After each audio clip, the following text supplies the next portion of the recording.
If you're going to do anything in 2024, you have to watch Dune Part 2 on the biggest screen humanly possible.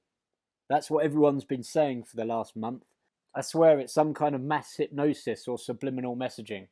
Well, whatever it is, it worked. After a plate of chicken wings and a few beers at Brewdog in London's Waterloo, I headed to the IMAX cinema in Southbank to watch Dune Part 2. After seeing the rave reviews, I wanted to give this film the best chance of enjoying it. And you know what? Watching it in IMAX was the right decision. This film is stunning. It's bigger and bolder than Part 1.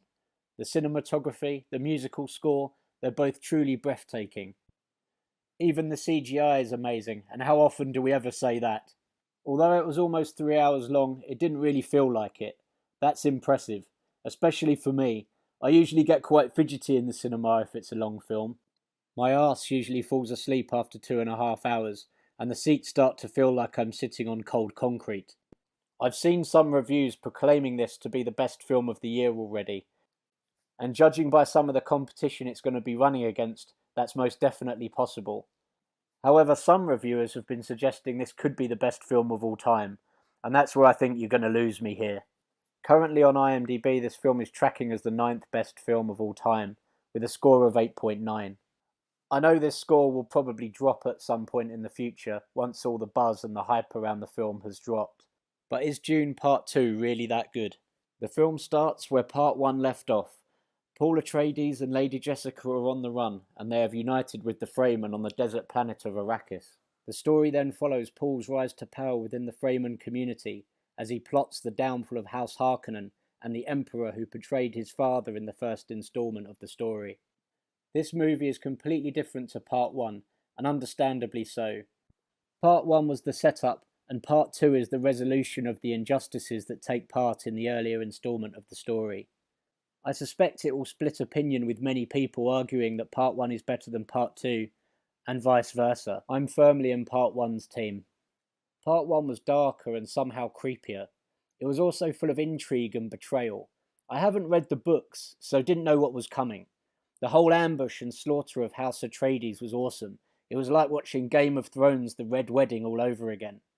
We got an understanding of the motivation of the different houses and the importance of spice, but to be honest, when I was watching Part 2, I almost forgot why this war was even happening. Too much of the story focused on Paul's journey to religious Messiah, leading the Fremen to the Promised Land. I know this is meant to be an important part of the story, but did it really need to go on for so long? Some of the scenes were hilarious thanks to the brilliant Javier Bardem, who added some much needed humour to this story arc as he becomes Paul's #1 cheerleader. But after a while though, the whole thing started to feel a little bit like Life of Brian. I am not the Messiah, do you understand? Honestly! Only the true Messiah denies his divinity. What? Well, what sort of chance does that give me? All right, I am the Messiah! He is! He is the Messiah! I would have preferred more time spent on the Harkonnen and Freeman conflict. The whole war felt a little rushed. Blink and you would have missed it. Even the final victory comes about very quickly, as both Harkonnen and Sardaukar are swept aside in 5 minutes. For me, the best part of the movie is when we are transported to Giedi Prime, the Harkonnen homeworld. Filmed in a cool black and white effect, a simple but effective way to demonstrate the bleakness of the Harkonnens' home planet, it's a stark contrast to the desert world of Arrakis. No wonder they're such pasty-faced, ugly gits.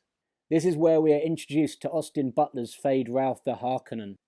He's fighting in a Colosseum-like arena, doing his best Maximus impression, slicing and dicing his way through what remains of House Atreides. Are you not entertained? Are you not entertained?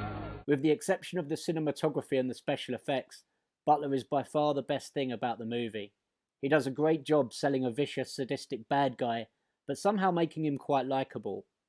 His character is interesting and engaging, but with the exception of the gladiator scene, we don't really see that much of him.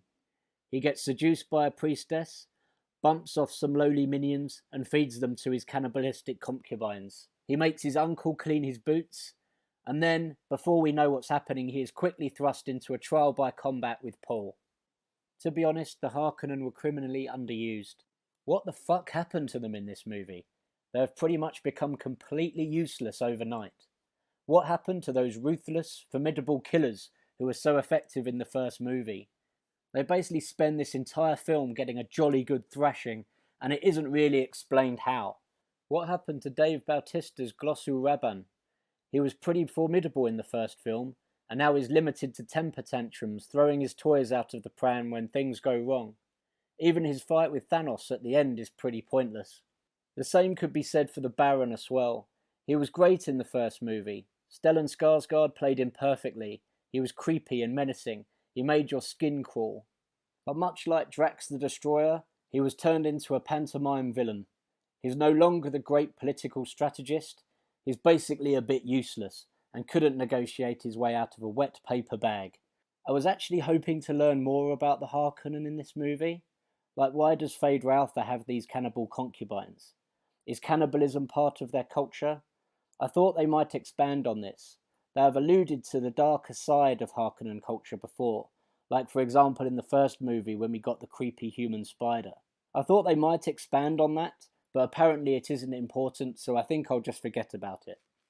The worst thing about Dune Part 2, however, is the romance between Chaney and Paul. There is about as much romantic chemistry between Zendaya and Chalamet as there was between my working Cocker Spaniel and the pigeon that had the audacity to land in my garden earlier this morning. Now you listen here. He's not the Messiah. He's a very naughty boy. Does Chaney even like Paul? It certainly doesn't look like it, and she clearly has zero faith in him. This film is almost 3 hours long, and it seems like 2 hours of those are spent with her staring daggers at him. Chaney comes across as sulky and a petulant teenager, stomping off because her boyfriend is getting all the attention. I was kind of confused as to what her role in the movie was. It was as though the director desperately wanted to make her the co-lead, but his hands were tied by the original source material. As such, her role in the movie is basically sniping at Paul from the sidelines and being super skeptical about his motivations. In fact, she seems to be the only person who is skeptical about Paul, which is kind of weird given she's supposed to be in love with him. It looks like she outright hates him and wouldn't sandwalk across the street to piss on him if he were on fire. I honestly think Christopher Walken would still be Emperor if he had chosen Chaney instead of Feyd-Rautha to fight the duel. Chaney certainly would have attacked the role with gusto and might have just burnt a hole in Paul's chest with her laser vision. I also found it curious that the last scene of the movie was Chaney climbing a mountain, about to jump on a sandworm. Anything that bastard can do, I can do better, seemed to be the message. Call me cynical, but I sense a spin-off coming. Dune Part 2 is absolutely mesmerising and visually impressive, and having mainlined 6 grams of spice through my eyeball this morning, I can confidently predict it will clean up at next year's Oscars. However, I'm not sure how much legitimate competition it will have. It is a rare diamond floating in a sea of defecation, but the film is not perfect. That said, if you can still get yourself down to an IMAX, it's definitely worth the trip and also the cash.